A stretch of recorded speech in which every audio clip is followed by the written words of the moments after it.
Bueno, queridos estudiantes, Dios los bendiga. Espero que estén bien y aquí les voy a presentar un video de la clase de hoy, ya que estoy de viaje.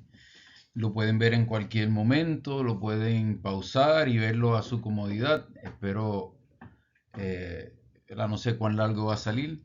Entonces, para esta semana también este video va a ser las lecturas y la explicación que voy a ir dando serán las lecturas. Así que no les voy a asignar ninguna lectura, sino que las preguntas que voy a hacer para la tarea la vamos a hacer basada en el material que está aquí en este video y lo que yo vaya explicando sobre el mismo. ¿Ok? Pues sin dilación vamos a continuar. Así que lo que vamos a tratar en esta clase es algo que es ya específicamente teológico, cristiano, sobre la persona humana o sobre la influencia que va a tener en el curso la enseñanza sobre la persona humana y sobre su dignidad. Así que hemos estado viendo anteriormente un poco de historia eh, filosófica, cultural, histórica, política, social, del desarrollo de la idea de la persona humana y sobre la dignidad. Algo un poco de religión, sobre todo cuando estamos hablando de la antigüedad y de la Edad Media. Pero esta parte en específico va a ser la contribución que tiene la revelación divina, ¿verdad? La revelación de Dios sobre esta idea de persona humana, cosa que se había reflejado o se había visto reflejada anteriormente cuando estábamos hablando pues del cristianismo, del judaísmo en la antigüedad. Así que ahora, pero aquí más bien lo que vamos a hablar es de los medios de la revelación, ¿verdad? No tanto sobre el contenido de la revelación cristiana, eso será la próxima clase, sino más bien cómo es que Dios se revela, cómo es que Dios nos ha revelado, en este caso concreto, datos o conocimiento sobre cosas que son relevantes a nuestra idea de un ser humano, de una persona humana y sobre su dignidad. Así que, ¿cuáles son esos medios a través de los cuales Dios se revela? Bien, entonces, uno de los conceptos principales es que la revelación es necesaria porque la razón no es suficiente. Así que hay algunas verdades fundamentales que toda persona puede conocer sobre Dios por medio de la razón. Así que aquí estoy hablando de cosas que son específicamente de la Iglesia Católica. Así que la Iglesia Católica en el Concilio Vaticano I, ¿verdad? Ya lo formuló. A veces los concilios en la Iglesia formulan cosas de manera dogmática, de manera oficial, podríamos decir. No quiere decir que en ese momento es que se empieza a creer sobre algo. Es algo que se ha creído por mucho tiempo, pero no se ha formulado de una manera oficial. Así que en el Concilio Vaticano I, en el siglo XIX, pues la Iglesia dice que el ser humano, solamente por la razón, sin necesidad de una revelación adicional, puede saber que existe Dios. Y hay algunos pasajes, de hecho, en la Biblia que así lo dicen. De la Romanos 1:20, eso es Romanos, Sabiduría 13, del 1 al 9. Eh, Romanos 2, 14 y 15, pues ya hablan, ¿verdad?, de que el ser humano, simplemente por las luces que tiene de su conocimiento y su razón, puede percatarse de que existe un Dios. Eh, Eso le llamamos a la revelación natural, a las verdades que Dios comunica simplemente a través de la existencia de la creación. Ese CIC que está ahí es el catecismo de la Iglesia Católica. Así que en el catecismo de la Iglesia Católica, el 31 al 36, pueden encontrar más información sobre esa enseñanza de la razón humana, ¿verdad? La razón humana, hay cosas que conoce, no hace falta que tengamos una especial revelación de Dios. Esa es la revelación natural. Por el uso de la razón podemos descubrir que hay una ley natural. Las leyes inscritas en la creación y o principios morales que son base de la conducta humana, como por ejemplo, haz el bien y evita el mal. ¿Verdad? Eso no necesita uno ninguna revelación. Ahí la razón natural nos dice que hay algunas cosas que el ser humano considera buenas, otras considera malas. Podemos diferir en cosas bien específicas, ¿verdad? Pero en general hay veces que, por ejemplo, el asesinato de una persona inocente, pues es una cosa que alguien ¿verdad? Que todo el mundo lo considera mal. Así que la razón nos indica algunos valores morales que son, si bien pueden diferir en cosas muy concretas y específicas, pero en general nos indican una conducta, y eso viene de la razón sin la especial asistencia o necesidad de una revelación. Sin embargo, la razón natural tiene limitaciones para conocer las verdades acerca de Dios. Por eso Dios complementa la revelación natural con lo que se llama la revelación divina. Y aquí pues vamos a hablar de cosas que son específicamente judío-cristianas. Algunas cosas son también que compartimos con el judaísmo, algunas cosas son exclusivas del cristianismo, algunas cosas que yo voy a decir más adelante son específicas de la Iglesia Católica, otras son compartidas por todos los cristianos de todas las dominaciones, y trataré de hacer la salvedad según vaya explicando. Una vez más, eso lo podemos encontrar en el Catecismo de la Iglesia Católica, los números 37 al 38.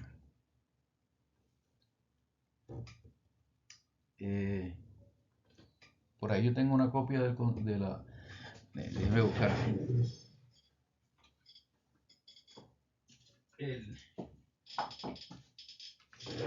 es el Catecismo de la Iglesia Católica. Ahí está. Ahí, ahora se puede ver. Y tiene números que son útiles a veces que uno quiere saber qué dice la Iglesia Católica, qué enseña sobre esto o sobre aquello. Bien, el conocimiento natural de la razón no siempre nos lleva a conocer las verdades sin mezcla de errores. Eso es parte también de, así como la Iglesia entiende que el ser humano tiene una razón, tiene un conocimiento, tiene una inteligencia, pero el ser humano también está presto al error. Y de ahí se sigue que necesitemos una revelación especial de Dios para ciertas cosas. La revelación divina nos ayuda a conocer las verdades que Dios quiere comunicarnos para nuestra salvación, para la felicidad. Así que ese es el propósito de la revelación, es la salvación del ser humano, que es la felicidad del ser humano. El plan de la revelación divina se realiza con hechos y palabras intrínsecamente conexas entre sí, de forma que las obras realizadas por Dios en la historia de la salvación manifiestan y confirman la doctrina, la enseñanza, ¿verdad? Esas son las obras realizadas por Dios. Y los hechos significados por las palabras. Y las palabras, por su parte, proclaman las obras y esclarecen el misterio contenido en ellas. Eso quiere decir que la revelación de Dios se realiza a través de hechos históricos y palabras pronunciadas por personas. Son dos medios de la revelación.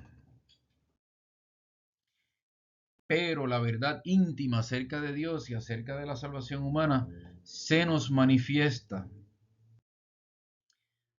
a través de la revelación en Cristo, que es a un tiempo mediador y plenitud de toda la revelación. El Dei Verbum es un documento de la Iglesia que también está por ahí en otro documento.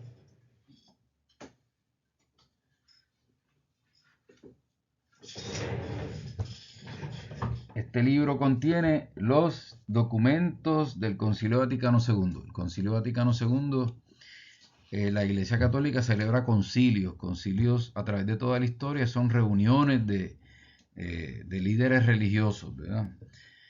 Hay desde la antigüedad muchos concilios, pero el último que hubo fue del Concilio Vaticano II, y cuando se reúnen pues escriben documentos hay uno que se llama Dei Verbum, que trata sobre la revelación de Dios. Y eso que yo leí ahí anteriormente, pues es sobre la revelación. Así que esto también es específicamente cristiano.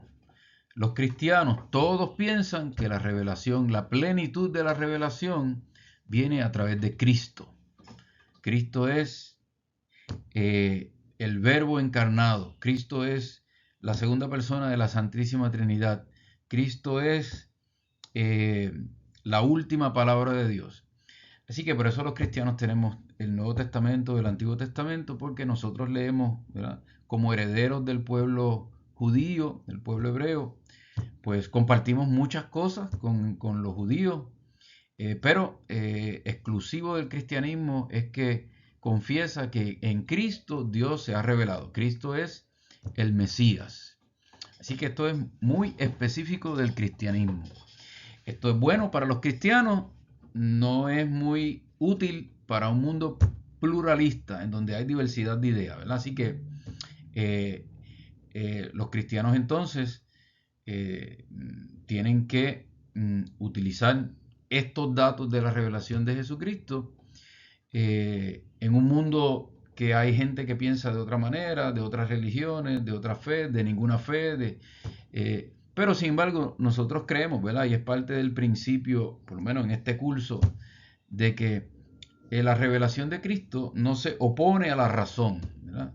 Sobre todo en cuestiones pertinentes a este curso de la dignidad de la persona humana, que lo que Dios ha revelado a través de Jesucristo complementa, ¿verdad?, apoya, fortalece lo que la razón humana, lo que la filosofía también puede deducir y pensar y razonar sobre el valor de la persona humana y de su dignidad. Así que, pero estos datos son específicamente cristianos, los que vamos a ver en las próximas clases, y nos viene a través de este medio que es la revelación. Así que el culmen, la plenitud de toda revelación para los cristianos es Cristo.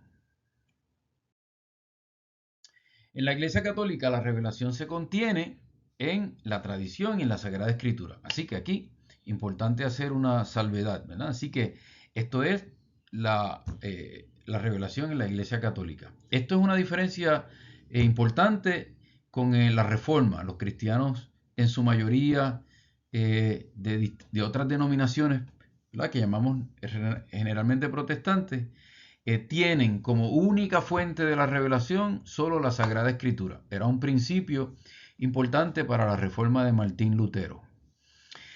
Cierto es que ahora esas iglesias reformadas, ¿verdad?, después de Martín Lutero, el luteranismo, los anglicanos, los calvinistas, los metodistas, los discípulos de Cristo, etcétera, los evangélicos, una vez creadas sus iglesias, también tienen cierta tradición, pero no le dan a esas tradiciones el valor dogmático que tiene en la Iglesia Católica lo que se conoce como la tradición. Así que en la Iglesia Católica hay una sola fuente de la revelación, esa sola fuente de la revelación es Cristo, pero esa revelación se contiene, el recipiente de esa revelación está en lo que se conoce como la tradición y la Sagrada Escritura. Así que por eso es que en eso los católicos se distinguen, se diferencian en general del protestantismo,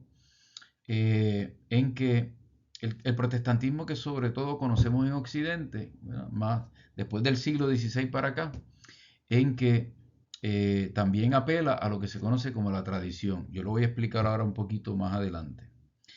Recuerden también, nosotros conocemos por lo general el cristianismo en dos formas. El cristianismo de la Iglesia Católica, el cristianismo de la Reforma después de Lutero. Recuerden que el cristianismo también es mucho más amplio que eso, ¿verdad? Las iglesias orientales, hay iglesias orientales ortodoxas, hay iglesias orientales que están en comunión con la Iglesia Católica, hay otras que no. Las iglesias ucranianas, por ejemplo, no les puedo decir, ni siquiera aquí de momento, pero el cristianismo es mucho más amplio, sobre todo en el oriente. Hay distintos cultos, hay distintas liturgias y así que hay una diversidad también en cuanto a esto de la revelación, ¿verdad? Algunos aceptan la tradición de sus iglesias, otros no, de forma dogmática, sobre todo en el cristianismo oriental. Bien, entonces, ¿dónde está la tradición? Pues la tradición se encuentra en estos 6 sitios que están ahí y otros más, ¿verdad? En la práctica de la iglesia. ¿Qué es la práctica de la iglesia?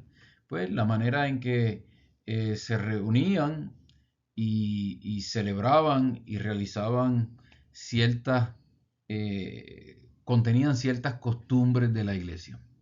Así que también les voy a decir, ¿verdad?, que de alguna manera u otra, algunos piensan que toda esa tradición se encuentra también en la Biblia, reflejada en la Biblia. Aunque no esté explícita, pero las prácticas de la tradición se encuentran, y hay un curso completo para eso, ¿verdad? Esto es un resumen, de alguna manera se ven reflejadas en la propia Biblia. Así que en las prácticas de la iglesia se encuentra la tradición. Número 2, en la arqueología, cosas que hemos hallado, encontrado, sobre las creencias de la vida y la práctica de la iglesia. Así que esto, por conveniencia, se pone de manera separada, pero muchas de estas cosas están entrelazadas, ¿verdad? La práctica de la iglesia a veces se ve reflejada en hallazgos arqueológicos. La liturgia o la manera en que la iglesia oraba mantiene una memoria. Así que muchas cosas no fueron puestas de manera explícita, sino que se conservaron en la manera en que la iglesia oraba y celebraba el culto. Número 4, en la enseñanza de los padres de la iglesia, padres y escritores sagrados. Hay muchos escritores sagrados, no están en la Biblia, de los primeros 4 o 5 siglos que escribieron muchas cosas. Y esos padres escribieron cuestiones que eran sobre la práctica de la iglesia, sobre la oración de la iglesia, y se recogen esos testimonios en esos escritos, lo que se conocen como los santos padres de la iglesia, también algunos escritores santos le dicen. Las enseñanzas de los concilios. Las enseñanzas de los concilios, como les digo, en la antigüedad la iglesia tenía la costumbre de reunirse en reuniones, le llamaban concilios. Eso ya se ve desde el capítulo 15, en los Hechos de los Apóstoles, le llaman el Concilio de Jerusalén. Una manera anacrónica, ¿verdad? Porque la palabra concilio no existía. Pero la práctica era que cuando había alguna situación en la iglesia, los cristianos se reunían y hablaban sobre esas situaciones. Eso llegó a pasar a conocerse como concilios. Pero ya en la misma Biblia vemos en el capítulo 15 de Hechos el concilio de Jerusalén, que trató sobre si se admitían o no se admitían los gentiles o los paganos dentro de la iglesia, y si se admitían o no se admitían, bajo qué condiciones. Y muy bien, en el arte también, ¿verdad? Hay arte que guarda la memoria de la iglesia, en las catacumbas, por ejemplo, y en otros artefactos religiosos, en pinturas, en iconos, se conserva las creencias de la iglesia como tradición. Así que en resumen, la tradición siempre es más difícil de manejar. En la Biblia es mucho más conveniente porque está en un escrito y ahí se conservan la memoria. Pero entonces la tradición envuelve estos otros elementos que reseño o que señalo en este momento. Así que Pablo distingue, ¿verdad? Aquí vamos a la Biblia que refleja esa idea de la tradición. Pablo distingue que hay tradiciones buenas y hay tradiciones malas, ¿verdad? En Colosenses 2 dicen, miren, que nadie los esclavice mediante la vana falacia de una filosofía fundada en tradiciones humanas según los elementos del mundo y no según Cristo. Así que hay malas tradiciones. Eh, pero también hay cosas que son buenas tradiciones, ¿verdad? Pablo en 2 de Tesalonicenses 2:15 dice, así pues, hermanos, manténganse firmes y conserven las tradiciones que han aprendido de nosotros, de viva voz o por carta, ¿verdad? En esto hay que saber que antes de que Pablo escribiera las cartas, Pablo era un predicador, era un pastor, era un misionero. Así que Pablo luego escribe cartas, pero al principio Pablo simplemente evangelizaba. Pablo transmitía cosas que él había recibido. Esas cosas se conocen como la tradición, ¿verdad? En griego, aquí no lo puse, paradidomi. Paradidomi quiere decir una cosa que se recibe y que se entrega. Eso es lo que luego se traduce en la Biblia como la tradición. Así que Pablo le dice, recuérdense de lo que yo les dije a ustedes. Ahí está la idea de la tradición.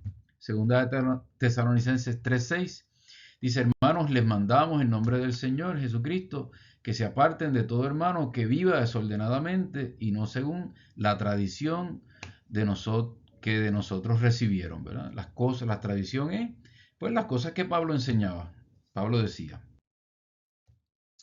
Así que en las cartas, otras cartas de Pablo, ¿verdad? De la tradición de Pablo, primera de Timoteo, segunda de Timoteo, Pablo se refiere o utiliza una expresión que se llama el depósito de la fe. Y se refiere, la palabra es parateque, ¿verdad? En latín eso le llegó a traducirse como depositum.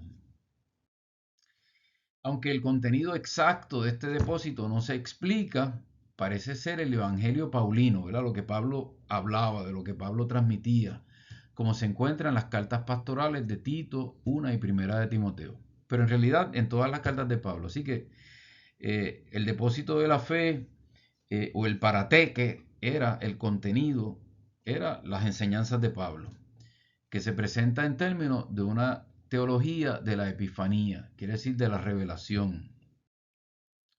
Bien, así que en ideas bien sencillas, eso es lo que se conoce como la tradición. Son las cosas que no están explícitamente de manera escritas en la Biblia, pero que la iglesia practicó, vivió, enseñó y que se contienen en esas cosas que yo les mencioné anteriormente. El otro medio de la revelación de Dios, donde se contiene todo, es en la Biblia. Con eso nosotros, por supuesto, estamos más familiarizados. La Biblia del cristianismo. Ahora, la Biblia necesita unos principios de interpretación. Principios le llamamos hermenéuticos.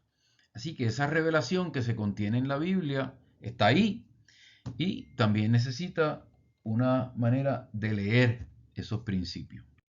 Eso es lo que vamos a ver ahora. Así que en Hechos 30, los Hechos de los Apóstoles, capítulo 8, versículo 30 y 31, porque hay que interpretar la Biblia. Pues bueno, desde el principio hacía esa falta, esa necesidad. Hay un episodio de un eunuco etíope que está leyendo el manuscrito de Isaías. Y entonces Felipe se le acerca, ¿verdad? Felipe era uno de los discípulos. Se acerca a él, movido por el Espíritu Santo, y le dice, ¿tú entiendes lo que estás leyendo? ¿Verdad? ¿Acaso entiende usted lo que está leyendo? Y dice el etíope, ¿y cómo voy a entenderlo si nadie me lo explica? Así que eso siempre como un pasaje clásico que se utiliza para decir que la Biblia, aunque está traducida, ¿verdad?, ya en español, en muchos idiomas, pero siempre la Biblia necesita alguien que le explique a uno, porque la Biblia es un libro de la comunidad, salió de la comunidad. Así que la cita anterior está tomada del libro de los Hechos de los Apóstoles, del episodio en el cual Felipe le pregunta a un eunuco etíope etíope si entiende lo que está leyendo. El diálogo ilustra por qué leer la Sagrada Escritura no es muy difícil, pero entenderla es otro asunto. Necesitamos que alguien siempre nos explique. Necesitamos que alguien nos la explique a través de la historia. La Iglesia ha establecido unos principios que son importantes para entender la Biblia. Esos son los principios que estudiaremos en este módulo. Así que yo siempre me gusta explicarlo como un álbum, aunque hoy en día los álbumes ya están cayendo en desuso, porque nosotros tenemos los celulares y ya los celulares está todo ahí. Pero antes tú tenías un álbum, entonces si yo entro a tu casa y te robo un álbum, pues pues a lo mejor como yo te conozco a ti, pues puedo empezar a decir, o te veo besando a alguien, digo, bueno, pues ese tiene que ser la novia o el esposo, y los hijos, porque ese se parece a ti, y, o sea, uno se roba un álbum de alguien y simplemente mirando la foto, yo no necesito que nadie me explique muchas cosas, ¿verdad? Porque yo puedo ir deduciendo por mi razón las fotos del álbum, pero si yo me siento con el dueño o la dueña del álbum, entonces esa persona pues me puede explicar mejor porque me dice, mira, esa foto la tomamos en Disney en el año 1976 y ese que está aquí es mi hijo y ese que está al lado es el amiguito de mi hijo. ¿Entiendes? El dueño del álbum. Así que la Biblia es igual. La Biblia cualquiera la puede leer y entenderla, pero es un libro de la comunidad. Nació de la comunidad. Fue escrita por la comunidad. Nació en el seno de la iglesia y la iglesia es en cierta manera su intérprete y su dueña. Y por lo tanto es la que mejor se encuentra capacitada para enseñarnos toda la historia y de dónde viene todo. Así que ahí están esos principios, porque hay que estudiar la Biblia. Pues la Biblia nació como un libro de la comunidad, en una era precientífica, ¿verdad? Hemos visto en algunas de las clases anteriores cómo las mentalidades han ido cambiando, sobre todo a partir del Renacimiento, de la Ilustración, de la modernidad, y ahora nos encontramos en el periodo que le llaman postmoderno. Su lectura dentro de la comunidad hacía que la transmisión de la revelación fuera más sencilla, ¿verdad? Porque se contaba de manera cultural o de manera comunitaria, de padres a hijos, de madres a hijos, de abuelas a hijos. La Biblia viene de un ambiente tribal, viene de un ambiente de clanes, ¿verdad? Van creciendo las historias. Aquí yo no tengo todo el tiempo para explicarle eso, pero eso se ve reflejado en la misma Biblia, cómo le contaban a los hijos y a los hijos y a los hijos. Se iban transmitiendo las tradiciones y los escritos, cuando ya empezaron a existir los escritos. Sin embargo, tres factores han hecho en tiempos modernos que su estudio sea más importante y algunos de estos simplemente los menciono porque ya los vimos en clases anteriores. La Reforma Protestante, la invención de la imprenta y la Ilustración. Así que la Reforma Protestante enfatizaba la lectura de la Biblia, lo cual era positivo, ¿verdad? Con, eh, con la Reforma de Lutero, pues Lutero fue el que tradujo la Biblia al vernáculo, porque en ese tiempo lo que se utilizaba era el latín. La Biblia que había escrito le llamaban la Vulgata de San Jerónimo, y era la Biblia oficial, pero imagínense, ya el latín pues había pasado, era un lenguaje extraño. Cuando se tradujo la Biblia del hebreo y del griego al latín, se hizo porque la gente lo que hablaba era latín, ¿verdad? En el pueblo romano, en el tiempo del imperio. Pero al final de la Edad Media, pues ya también se habían desarrollado otras lenguas germánicas, etcétera, lenguas románticas que venían del latín, incipiente, el griego, el francés, el español, el romano, el rumano, perdón. Así que otras lenguas se habían desarrollado, pero la gente seguía leyendo la Biblia en latín. Entonces, le debemos a Lutero, ¿verdad? Que fue el que primero pues tradujo la Biblia a las lenguas vernáculas, lo tradujo del griego y del hebreo al alemán, y después de eso siguieron muchas traducciones a lenguas vernáculas, ¿verdad? Así que eso hizo positivo, porque también eso coincidió providencialmente, ¿verdad? Diríamos, por gracia de Dios, a que se inventó la imprenta. Antes de eso era a mano, a mano, a mano. Así que habían copias, habían libros, pero eran costosos, tardaba, no todo el mundo leía.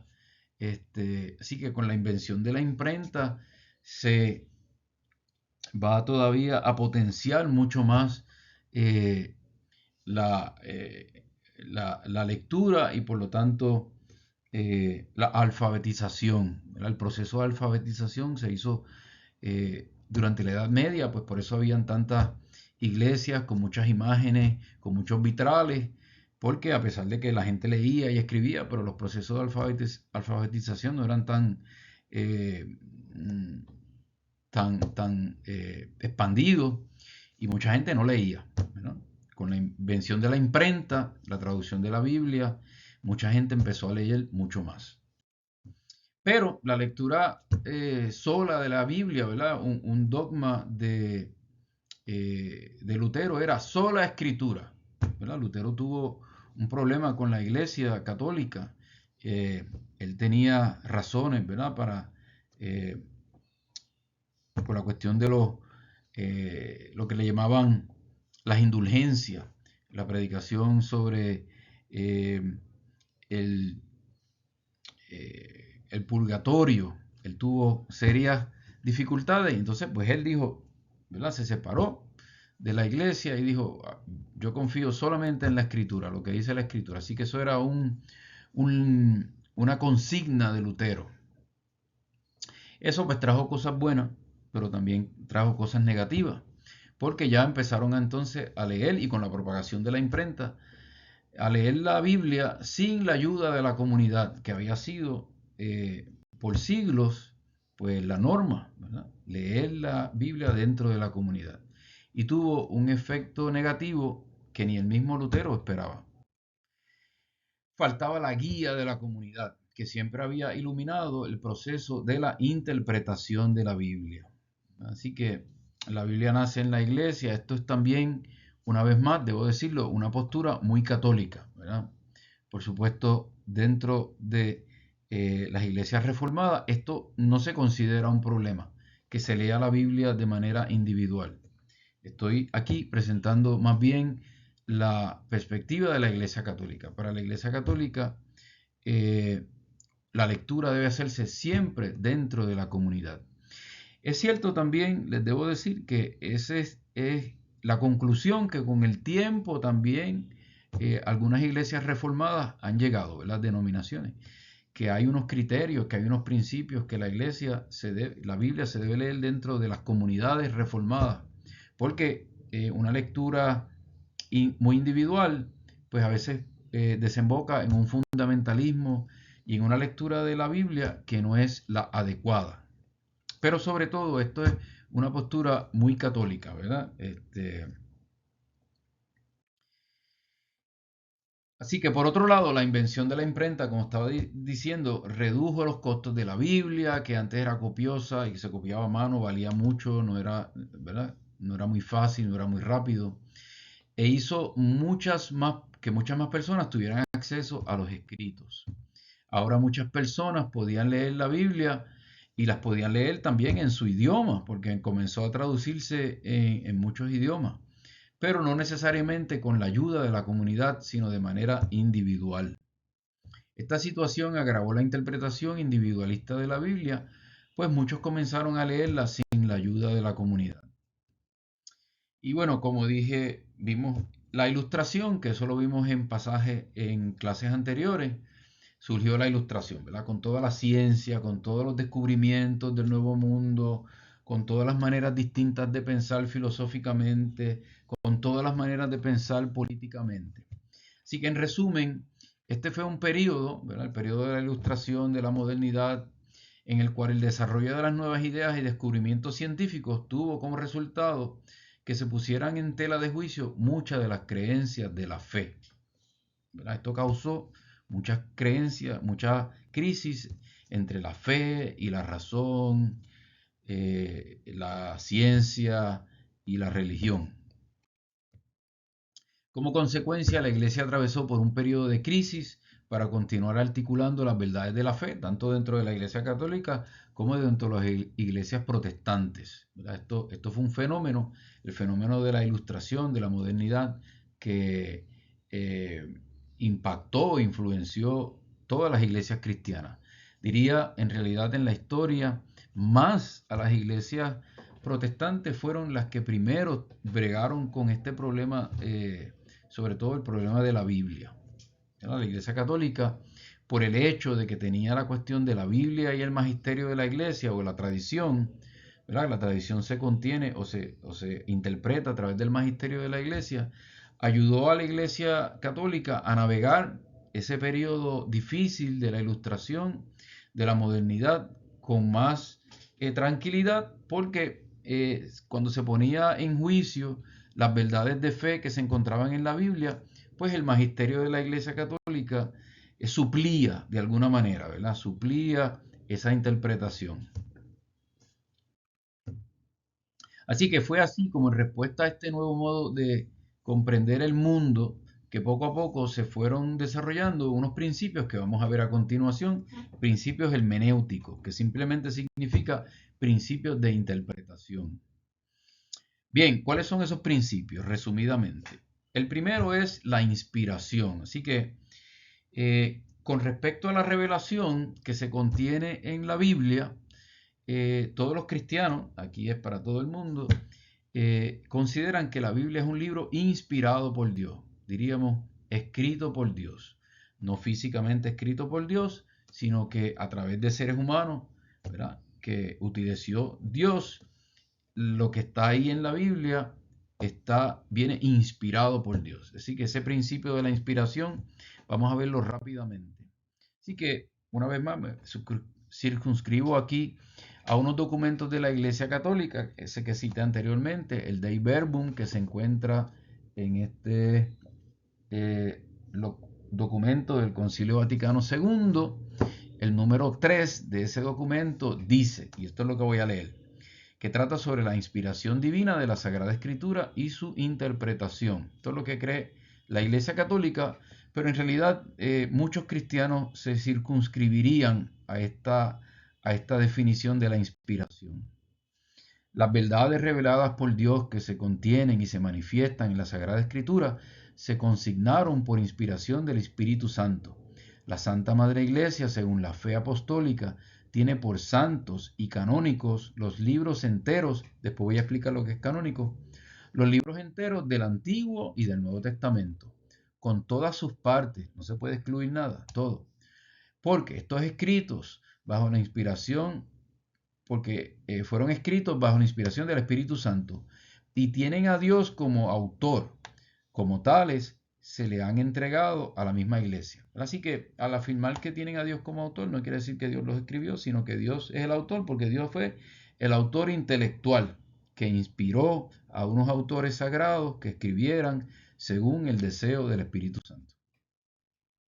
Así que eso es lo que continúa explicando ese número de la Dei Verbum.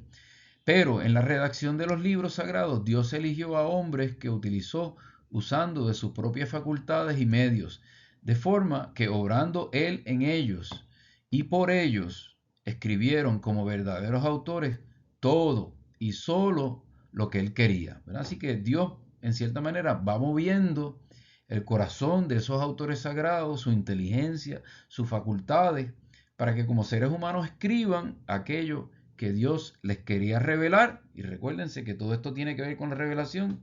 La revelación de Dios viene para la salvación y la salvación tiene que ver con la felicidad del ser humano. Continúa el número, continúo citando ese número de la Dei Verbum. Pues, como todo lo que los autores inspirados o agiógrafos, una palabra grande para autores sagrados, afirman, debe tenerse como afirmado por el Espíritu Santo, hay que confesar que los libros de la Escritura enseñan firmemente, con fidelidad y sin error, la verdad que Dios quiso consignar en las sagradas letras para nuestra salvación. Así pues, y aquí cita a la Biblia, 2 Timoteo 3, 16 al 17, toda la Escritura es divinamente inspirada, útil para enseñar, para arguir, para corregir, para educar en la justicia, a fin de que el hombre de Dios sea perfecto y equipado para toda obra buena. Así que aquí básicamente ese documento de la Dei Verbum explicita un poquito más lo que ya mismo está en la Biblia, ¿verdad? Que la Biblia es inspirada, que el autor es Dios y que enseña con fidelidad lo que Dios, con verdad, la palabra es la inerrancia, ¿verdad? Que no erra, que no tiene errores, lo que Dios ha querido revelarnos para nuestra salvación. Ahora bien, aquí a lo mejor más adelante lo digo, pero para aclarar eso de sin errores. Así que eso de sin errores trajo mucho problema en el tiempo de la ciencia, porque la Biblia contiene errores históricos, la Biblia contiene errores científicos, la Biblia contiene errores gramaticales. ¿En qué es lo que la Biblia no contiene errores? En aquellas cosas que son necesarias para la salvación del ser humano, ¿verdad? La Biblia no es un libro de ciencia. La Biblia no es un libro de historia. La Biblia no es un libro de gramática. La Biblia es un libro de religión, ¿verdad? Así que en aquellas cosas que son necesarias para la salvación del ser humano, la Biblia, dicen todos los cristianos también, ¿verdad? Aquí católicos y protestantes, la Biblia no contiene errores, pero es en ese punto específico. Errores de historia, errores de ciencia, pues sabemos que sí, porque la Biblia, pues, no es un libro de, no es un libro de ciencia. Y esa distinción causó muchos problemas durante el Renacimiento, la Ilustración, la modernidad, ¿verdad? De ahí es donde vienen todos esos casos de Galileo, ¿verdad? El pobre Galileo, que sufrió persecución de personas de la iglesia, porque Galileo, pues decía, y Copérnico no tanto, pero Galileo, que la iglesia, digo, que la Tierra no era el centro del universo, sino que era el Sol, ¿verdad? La teoría heliocéntrica, no geocéntrica. Bien, así que la inspiración no significa que la Biblia fue dictada palabra por palabra, ¿verdad? Antes se veía que era como la persona estaba así y había un pajarito que era el Espíritu Santo y le estaba diciendo copia, como si fuera un secretario. Escribe ahí, escribe ahí. Eso no es la inspiración. La inspiración no significa que los autores estaban en estado exaltado, de trance o de euforia o de éxtasis cuando escribieron. No. La inspiración significa, esto aquí, ¿verdad? Aquí muchas, yo diría, ¿verdad? Yo quisiera decir todas, pero no sé si todas. Aquí todos los cristianos coincidimos en esta definición que yo estoy dando de inspiración. La inspiración significa que guiados por el Espíritu Santo, los autores seleccionaron el material, redactaron, investigaron, finalmente compusieron, como lo hacen los escritores, ¿verdad? ¿Cuál es la diferencia entre ustedes cuando estén escribiendo el trabajo que me van a tener que entregar para final de clase y los autores inspirados? Pues bueno, que los autores inspirados estaban movidos por Dios. Ustedes van a estar movidos por el profesor porque si no les da una F, ¿verdad? Pero ellos estaban inspirados por Dios. Pero lo que quiero decir es que no estaban en un estado así catatónico, sino que ellos buscaron y investigaron y escribieron y corrigieron mucho parecido como un escritor graduado tiene que escribir un trabajo, ¿verdad? Pero ellos estaban movidos por Dios. Había una cualitativamente una inspiración especial, ¿verdad? Para consignar esas cosas que Dios quería que escribieran para la salvación y para la felicidad de los seres humanos. Así que en eso consiste el criterio hermenéutico de la inspiración. Así que la diferencia entre la Biblia y cualquier otro libro, ¿verdad?, que yo tenga, es que la Biblia, los cristianos creen que tiene una inspiración especial de la revelación de Dios. Bien, aquí una diferencia que vamos a hacer entre exégesis y hermenéutica cortita, simplemente para que sepamos la diferencia. Así que la distinción entre exégesis y hermenéutica es una línea fina.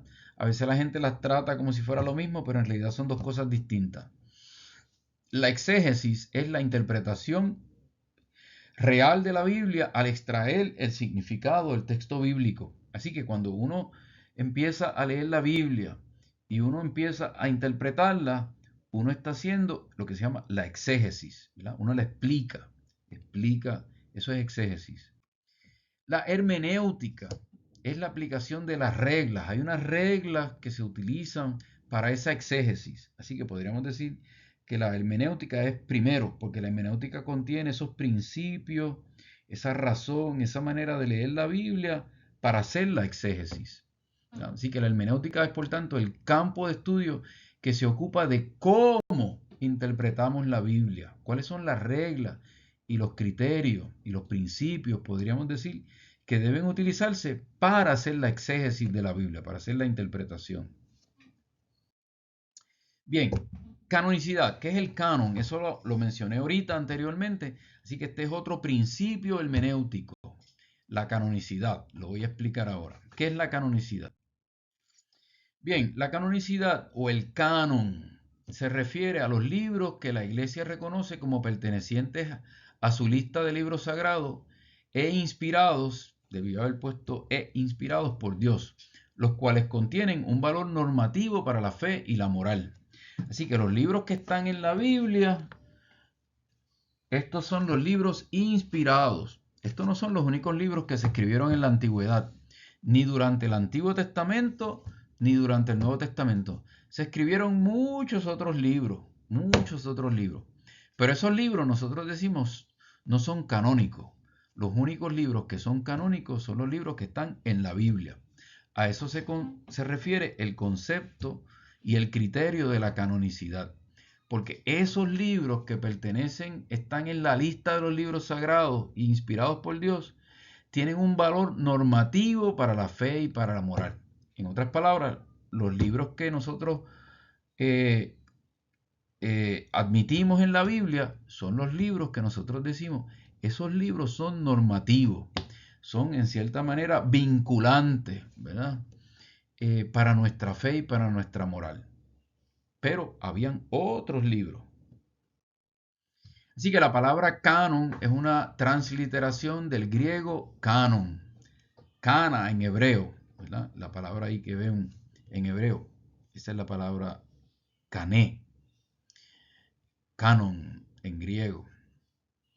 Una palabra derivada del lenguaje semítico que significa caña, una caña, ¿verdad? Una caña, una vara. Clásicamente el canon, ¿verdad? O la caña era cualquier palo o una vara que se usaba para medir. Pues como en la antigüedad no habían cintas métricas, pues que utilizaban una vara para medir, para construir. Así que la vara era la medida, era la regla. Y había que hacer las cosas de acuerdo a esa regla, a esa medida. Ese uso analógico fue el que se utilizó para la Biblia. Debido a ese uso de canon, llegó a significar metafóricamente una regla de norma o estándar. Así que ese uso aparece en Gálatas capítulo 6, versículo 16. Quiere decir que los libros que estaban en la Biblia eran la regla, eran el canon de la fe y de las costumbres, no los demás. Solamente los libros que se admitieron en la Biblia son los libros que eran el canon. Otra vez, eran la regla de vida de los cristianos y de los judíos también, ¿verdad? Porque los judíos tienen el Antiguo Testamento también esa idea de canon. ¿Okay? Así que los primeros autores cristianos utilizaron el término, como aparece en Gálatas 6:16, para referirse a la regla de fe, las cosas en las que había que creer. Son esas cosas que están en la Biblia. Bien, entonces aquí la cosa empieza a complicarse un poquito y esto lo trato brevemente. Después, si quieren un poquito más sobre eso, voy a poner también en la página una charla que di recientemente sobre el canon, no toda, pero como unos 30 minutos, por si alguien quiere una explicación un poquito más profunda sobre esta cuestión del canon y por qué hay distintos cánones, porque ese es el problema. Los judíos tienen un canon, los cristianos tienen un canon, los cristianos de la Reforma y de otras denominaciones cristianas de Oriente, los católicos tienen un canon, así que hay distintos cánones, ¿verdad? En el Antiguo Testamento, por ejemplo, consiste de 39 libros para los protestantes y los judíos y de 46 para los católicos y otros cristianos orientales. Así que hay una diferencia de 7 libros entre católicos y protestantes. En el Nuevo Testamento no hay ninguna diferencia. Todos, católicos, protestantes y cristianos orientales, son 27 libros. La diferencia está solamente en el Antiguo Testamento. Y ahí es donde no voy a explicar por qué se debe esa diferencia. Y si quieren explicar la explicación, pues entonces ven el otro video que voy a poner en la página del Google Classroom de nosotros. ¿Ok? Ahora, ¿cómo surgió el canon en general del Antiguo Testamento y del Nuevo Testamento? Así que recuérdense que hay distintos cánones. Bueno, el proceso de canonización tiene una fuerte base comunitaria, así que se basa en la comunidad, en los líderes de la comunidad. El proceso de articular la revelación en una lista oficial tomó siglos. Estuvo gobernado por la necesidad connatural a la existencia y a la vida de la iglesia, y aquí me estoy refiriendo a la asamblea judía y a la asamblea cristiana, ¿verdad? Que eso es lo que significa iglesia, significa asamblea, la amenaza de herejías, persecuciones y necesidades de reafirmar la fe. Así que esa lista se fue articulando a través de siglos debido a las discusiones que había sobre una doctrina, que una doctrina era así, que una doctrina era asado, a las persecuciones, que también tenía que ver a veces con discusiones, y a la necesidad de reafirmar la fe, que era para enseñar a los creyentes, tanto del judaísmo como del cristianismo. Así que esos elementos históricos fueron los que configuraron poquito a poquito la lista oficial de los libros canónicos, tanto en el Antiguo Testamento como en el Nuevo Testamento. Así que a nivel de los cristianos, cuando al principio empezó el cristianismo, pues no había nada, no había Nuevo Testamento, ¿verdad? Y no había necesidad seria de escritos cristianos. Primero, lo canónico era lo que Jesús decía, porque lo canónico es lo que es la regla, lo que hay que creer, ¿verdad? Para la salvación. Pues bueno, cuando estaba Jesús, pues lo que Jesús decía, eso era. Y después cuando Jesús resucitó, ¿qué había que creer? Pues lo que los apóstoles decían, porque ellos eran los sucesores de Jesús. Así que lo canónico era la palabra de Jesús, eso era lo canónico. Posteriormente, cuando Jesús murió, resucitó y ascendió a los cielos, lo que decía Pedro, lo que decía Santiago, lo que decía Pablo, lo que decía Juan, lo que decían los apóstoles. Ahora, cuando se empezaron a morir toda esa gente, hubo una necesidad más importante de establecer cuál era la enseñanza de Jesús y de los apóstoles. Y ahí es donde se hizo importante los escritos. Pero no todos. ¿Cuáles escritos? No todos, porque había muchos escritos.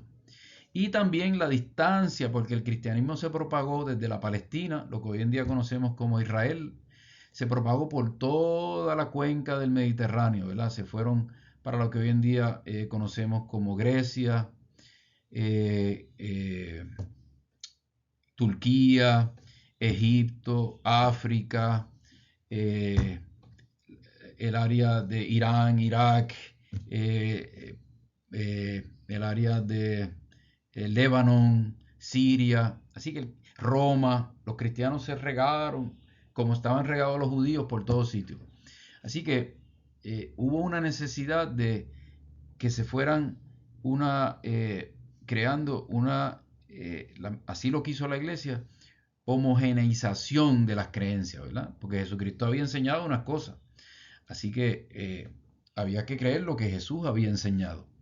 Y por lo tanto, a nivel de los escritos, eso se iba viendo esa necesidad en que había que llegar a un consenso sobre cuáles escritos reflejaban la enseñanza de Jesús y cuáles no. Así que la distancia geográfica, la expansión del cristianismo fue probablemente el factor más influyente en el cambio de situación para los escritos, para que los escritos se hicieran importantes. Los debates con el judaísmo y la iglesia, y en la iglesia, así que debates contra los de afuera, pues al principio los cristianos peleaban con los judíos. El debate principal era quiénes aceptaban a Jesús como el Mesías y quiénes no lo aceptaban. Los que lo aceptaron eventualmente se convirtieron en los cristianos y los demás continuaron con el judaísmo. Así que esa era la pelea, vamos a decir, con los de afuera. Pero también había pelea con los de adentro, porque habían cristianos que pensaban una cosa y otros cristianos pensaban otra cosa. Eso lo vemos en las cartas de Pablo, como por ejemplo Marción, ¿verdad? Que era un cristiano, un obispo.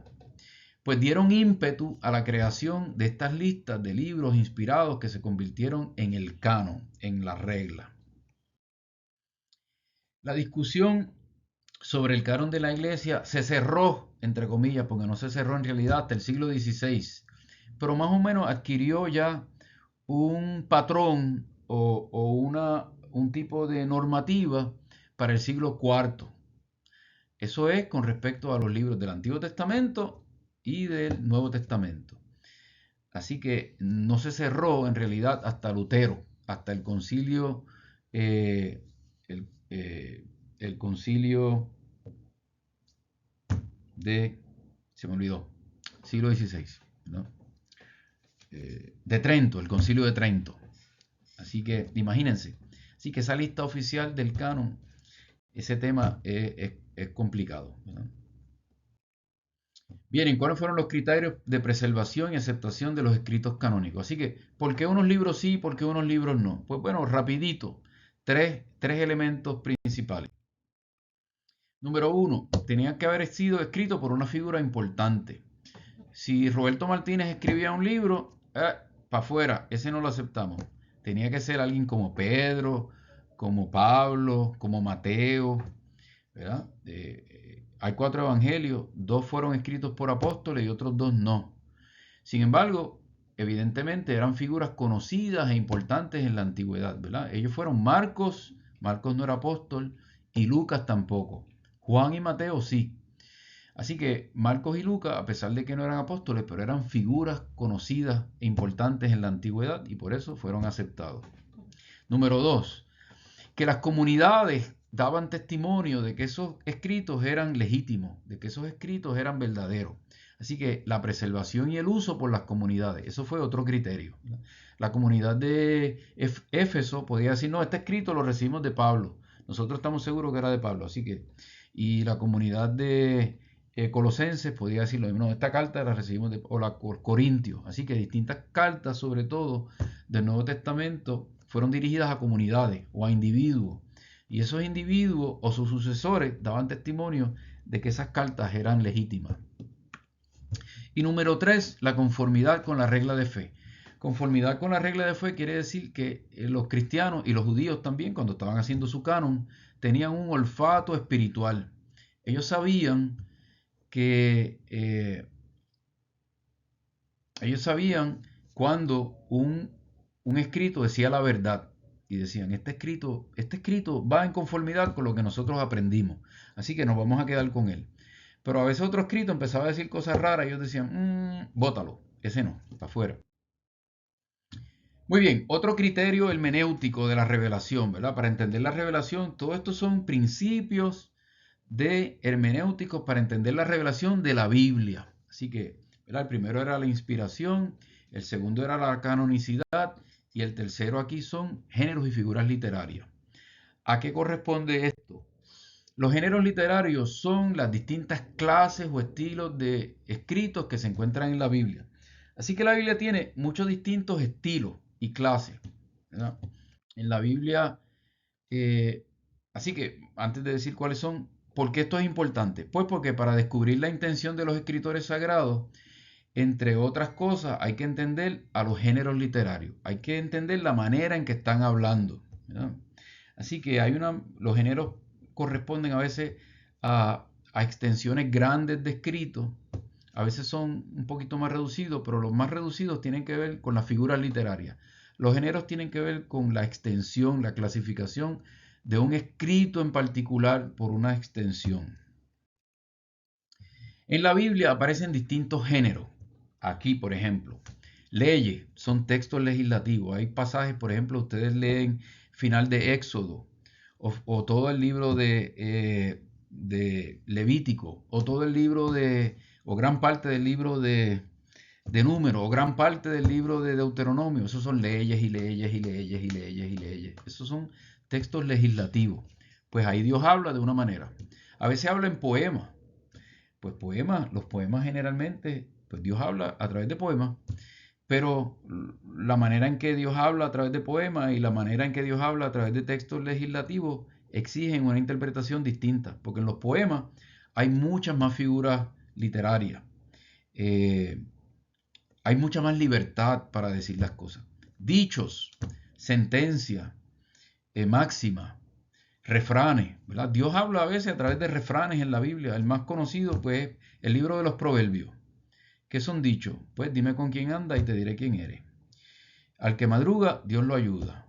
No por mucho madrugar, amanece más temprano. Camarón que se duerme se lo lleva la corriente. Pues los proverbios son así, son dichos, son sentencias, son máximas. Dios habla a través de cartas. La Biblia tiene muchas cartas. Tiene novelas, tiene himnos, tiene canciones, tiene historia narrativa. ¿Verdad? La historia de la Biblia no es la historia moderna, porque la historia moderna como ciencia Se inventó por ahí, por el siglo XVIII, XVII. La historia de la Biblia es una historia, le llaman historia narrativa, ¿verdad? Que siempre tiene la intención, no tiene la intención siempre de ser exacta, como la historia moderna, ese concepto es moderno, sino que es una historia que cuenta, se parece a biografía. En la antigüedad le llamaban los bios, las biografías, ¿verdad? Así que todos esos textos tienen que ser interpretados tomando en cuenta su género, y cada género, cuando lo tomamos en cuenta, quiere decir que tenemos que leerlo de una manera distinta. Ok, la manera en que yo explico esto también, para que uno lo entienda más acá, es la idea de eh, los géneros de las canciones, ¿verdad? Una cosa es un bolero, otra cosa es una bachata, otra cosa es un merengue, otra cosa es la salsa, que viva la salsa y que muera el reggaetón. A mí no me gusta el reggaetón porque soy viejo, pues tengo 60 años. Si tuviera 18 me gustaría, pero como tengo 60 no me gusta. Así que cada clasificación de música es distinta y cada una tiene unas características, ¿verdad? Unas se bailan, otras se escuchan, la danza. Así que los géneros literarios son más o menos eso mismo, distintas clases de escritos en la Biblia. No todos son iguales y hay que leerlos de manera distinta. Figuras literarias se refiere a partes más pequeñitas de la escritura de la Biblia, ¿verdad? Y nosotros cuando hablamos, también hablamos, a veces lo hacemos tan natural que ni siquiera nos damos cuenta, pero hablamos en distinto tono, y hay distintos tonos de la verdad. Así que las figuras literarias son formas de expresión dotadas de expresividad, vivacidad o belleza, con el objetivo de sorprender, emocionar, sugerir, persuadir, crear imágenes, etc., ¿no? Así que la Biblia tiene distintas figuras literarias porque la Biblia recoge la palabra oral. Y así como nosotros nos expresamos con figuras literarias, pues la Biblia también tiene, cuando escribe, figuras literarias. Así que en la Biblia hay, por ejemplo, hipérboles, que son exageraciones, metáforas, que son comparaciones, paradojas, que son aparentes contradicciones, antropomorfismo. Antropomorfismo en la Biblia es cuando presentamos a Dios con figura humana, ¿no? Generalmente. Antropopatismo, que no lo incluye ahí. Antropopatismo es cuando le atribuimos a Dios emociones humanas, ¿verdad? Parábolas son cuentitos. Fábulas también son cuentitos, pero generalmente son animales. O seres inanimados, ¿verdad? Árboles, por ejemplo. Así que la Biblia tiene muchas, más de las que menciono aquí, figuras literarias. Así que cuando entramos no solo en el género, que a veces comprende una extensión más amplia de un escrito, sino cuando llegamos a un pasaje en específico, tenemos que ver qué figura literaria está utilizando, porque esa figura literaria, Dios habla, ¿verdad? Dios habla en toda la Biblia es inspirada, todos los escritos son inspirados, pero cada uno hay que leerlo, hay que tratar de entender cómo Dios habla en cada uno de ellos, ¿verdad? Y por eso es que necesitamos la iglesia, ¿verdad? Por eso es que necesitamos las comunidades. Y aquí cuando digo iglesia, no me refiero solamente a la iglesia católica, ¿verdad? Yo tengo muchísimas amistades de otras denominaciones que se dan cuenta de que sí, que necesitamos una comunidad que nos enseñe a leer la Biblia. Porque si la leemos solito, nos podemos perder, ¿verdad? Así que en muchas comunidades, sean católicas o sean de otras denominaciones protestantes, se lee la Biblia en comunidad, porque la comunidad siempre nos ayuda a leer eso, aunque uno tenga ¿verdad? El principio de la sola escritura como revelación. Bien, y por último, los sentidos de la escritura. Así que este es el cuarto principio hermenéutico. Quiere decir que, basado en todo eso, la escritura tiene distintos sentidos. No todo se puede leer igual. Y son básicamente tres sentidos principales. Tres sentidos básicos en los que se puede interpretar cada pasaje de la Sagrada Escritura. Número uno, ahí están los tres. El sentido de la Escritura, el sentido literal, el sentido espiritual y el sentido pleno. Así que lo voy a explicar rápidamente. El sentido literal se refiere al significado de las palabras en sí mismas. Es aquello que ha sido expresado directamente por los autores humanos inspirados. Así que para entender la Biblia hay que saber historia. Hay que, por ejemplo, uno va al libro de Oseas, el profeta Oseas. Pues, ¿qué fue lo que quiso decir el profeta Oseas literalmente cuando estaba hablando, ¿verdad?, de que misericordia quiero o de que no, de que el pueblo era un pueblo infiel? ¿En qué año Oseas escribió eso? ¿Cuándo fue que Oseas habló de eso? ¿Verdad? Pues hay que ir, eso ya está por el siglo noveno, siglo octavo. Y hay que tratar de entender la historia a veces la misma Biblia nos ayuda, a veces la arqueología nos ayuda para entender qué fue lo que quiso decir el profeta Oseas o el profeta Amós, que son más o menos contemporáneos, cuando estaban haciendo sus profecías. Pues eso es lo que se llama el sentido literal. Es el primer sentido que tuvo el autor inspirado cuando estaba hablando. Ese es el primer sentido, literal. Tratar de entender qué fue lo que quiso decir en su momento histórico cuando él lo leyó. Cuando él lo escribió o cuando él profetizó. El sentido espiritual, pues quedándonos, vamos a decir, con el profeta Amós. Yo puedo leer ahora un pasaje del profeta Amós y decir, bueno, a mí eso lo que me dice es, sin yo tener que saber ni la historia, ni cuándo fue que profetizó el profeta Amós, yo ahora, en mi contexto vital, existencial, digo, bueno, lo que quiere decir Amós cuando dice misericordia quiero y no sacrificio, es que el Señor no le agradan muchos sacrificios, sino que el amor. Pues fantástico. De hecho, eso es lo que quería decir también en el sentido literal. Pero es un sentido, dice aquí, expresado por un texto bíblico cuando se lee a la luz del Espíritu Santo en el contexto del misterio pascual de Cristo y de la nueva vida que proviene de él. Así que como para nosotros los cristianos, y estos son principios hermenéuticos cristianos, ya nosotros tenemos la revelación de Cristo, pues el Antiguo Testamento lo podemos leer a partir de la revelación de Jesucristo. Y eso quiere decir que le podemos dar un sentido distinto al que tenía el sentido literal, ¿verdad? Así que, y es un sentido válido, se llama el sentido espiritual. Y ese sentido espiritual, de alguna manera, está en continuidad, no es totalmente opuesto al sentido literal, sino que es una expansión, es un crecimiento, es una línea adicional de revelación al sentido literal, ¿verdad? Así que el sentido espiritual y el sentido literal no se oponen, simplemente es una lectura a la luz del misterio pascual de Jesucristo, ¿no? Y para que sea bueno, espiritual, pues generalmente no puede ser contrario al literal, ¿verdad? Si es contrario al literal, pues no es una buena lectura espiritual. Es un sentido que se prolonga el sentido literal. Y por último, el sentido pleno. El sentido pleno es el sentido profundo querido por Dios, pero no claramente expresado por el autor humano. Aquí el ejemplo más sencillo es todos los pasajes del Antiguo Testamento en donde nosotros vemos a Jesucristo, ¿verdad?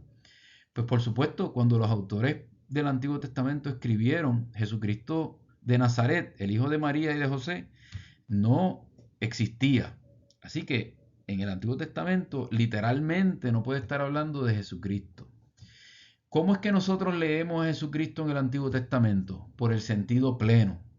Porque ahora, a la luz de la revelación de Jesucristo, nosotros podemos descubrir que el sentido literal, que el autor literal tenía, se completa con la revelación de Jesucristo. A eso le llamamos el sentido pleno, ¿verdad? Así que todos estos elementos nos ayudan, principios hermenéuticos, para entender la revelación de la Biblia, ¿verdad? Dentro de la Iglesia Católica. Y que tenemos 4. Hay otros, pero estos 4 son los básicos, ¿verdad? El sentido de la inspiración, el sentido de la canonicidad, el sentido de los géneros y las figuras literarias y el criterio, debo decir criterio, de los sentidos de la escritura. Así que todos esos elementos los vamos a utilizar para ahora ver qué es lo que la revelación, que incluye dentro de la Iglesia Católica, la tradición de la Iglesia y la Sagrada Escritura, tienen que decirnos sobre la persona humana y su dignidad, ¿verdad? Pero de ahí es donde extraemos esos elementos que suplen la razón humana y que están contenidos dentro de la revelación judeocristiana, más específicamente cristiana. Así que estas son las bases para nosotros ahora continuar construyendo lo que vamos a añadir a lo que hemos visto anteriormente sobre el valor de la persona y sobre su dignidad. Bien, entonces, creo que se me olvidaba decirles algo, pero ahora no me recuerdo exactamente qué era y yo creo que no puedo darle para atrás a esto. Me quedan 2 laminitas más.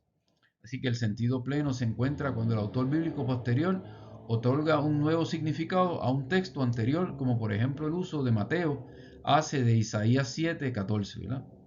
Para referirse a la concepción virginal de Jesús. Así que, ¿verdad? Mateo entiende ahí, ve a la Virgen María, lo lee en Isaías 7, pero Isaías 7 no está hablando de la Virgen María, pero por medio del sentido pleno, pues Mateo puede hacer eso. Debido a estos sentidos, aunque para la iglesia un texto particular tenga un significado más o menos definido, los lectores individuales pueden encontrar más un significado para sus vidas. Así que